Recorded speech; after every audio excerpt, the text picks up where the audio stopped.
This is a story of a child that didn't have much hope. All the cards were stacked against him, and I did everything I could to try to help him and save him. In the long run, he did eventually make it, at least to baseline. This is that story. A quiet little mouse of a boy, friend to a few others that had found comfort under my wing, began hovering around my classes. I introduced myself, made him feel welcome, and let him be. I find that letting them come to me, leaving that option open, is a good indicator of intent. If they find someone else, great, as long as they found somebody. But if it's me, then they chose me, and that's worth a lot. Over a few years, I got to know this kid slowly. Very little, really, at least compared to most of my others.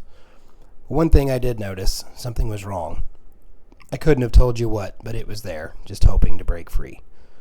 Then one of those friends of this boy came to me and told me some things I won't go into detail over, but it involved some not-so-good things at home. It turned out there were other siblings as well, several of them, and this one was the oldest. The mother had a way of expressing emotion that would leave most people calling for the nearest police officer. As a mandatory reporter, I did my duty and reported it, and for context, these things usually take a lot of time to manifest into anything. So when I tried to reach out to the student the next day and found it was too late, my heart sank. I know how this goes. I know there's a time-sensitive window in which to secure grounding, and that was taken away. The student was no longer in school, or in the state for that matter. The other siblings, I found out through some others, were all dispersed to various foster families, and the mother was in jail. To make matters worse, the main character of this story had just turned 18, aged out of the system. That's why he was no longer in the state. He was shipped off to an uncle's house because there was no assistance for him, and he had nowhere else to go. Now you might be thinking this is a good thing. He can just start working, get on his feet, use some of those programs to help. And you'd be right, if the kid had ever been taught any life skills. Sadly, he had not. I did my best to keep up with his whereabouts, but within a few weeks, all contact was lost. He was gone into the ether, but that's not where this story ends. The following school year, his senior year, he just was back, somehow more sheepish than before. I was so happy to see him, making it a point to say hello. We bonded quickly, and due to the circumstances, a friend was placed with him to take all of their classes together. I'd never seen this before, but it was due to his fragile emotional state after everything that had happened, after the call I made.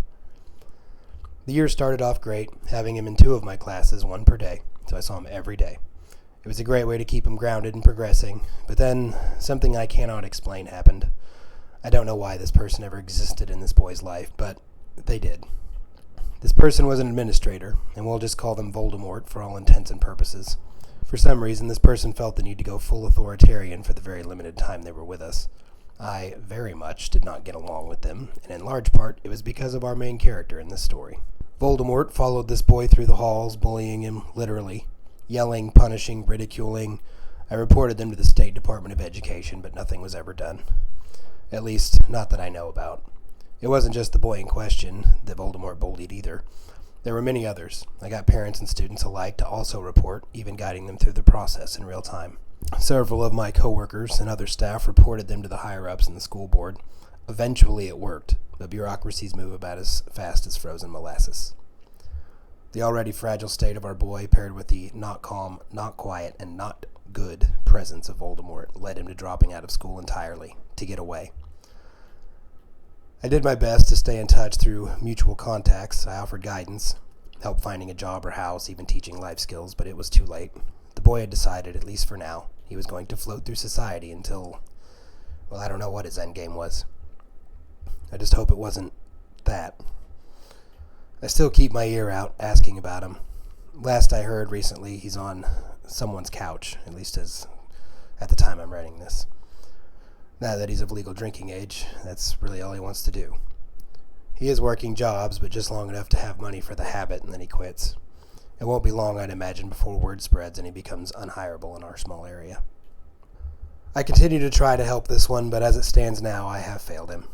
And that's the lesson of this story. Not every story is a success. This method is not perfect. No method is. You're going to fail, and that's okay, so long as you try. It's been several months, and I have an update. A good one. A wonderful phenomenon occurred. Some of the other former students that are in these books, whom I remain close with, have reached out using the same empathetic, quiet presence of this model and helped this young man. He now has a job, a stable home that he pays for himself, and he has acquired a partner. This isn't groundbreaking on the surface, but knowing where he was to where he is now, and that this method was utilized by the benefactors is a huge win. I could not be more pleased to hear of this young man's success. If you like stories like this, subscribe. There's also a book I've written with all these stories in it, plus the skill tree of life. It is a guide for the basics. If you're struggling with your teenager or one of your students, I've mapped out everything that I could possibly think of on the base level that they could be missing. And from what I've found, if you can get them on track in one path or another, they'll do great things.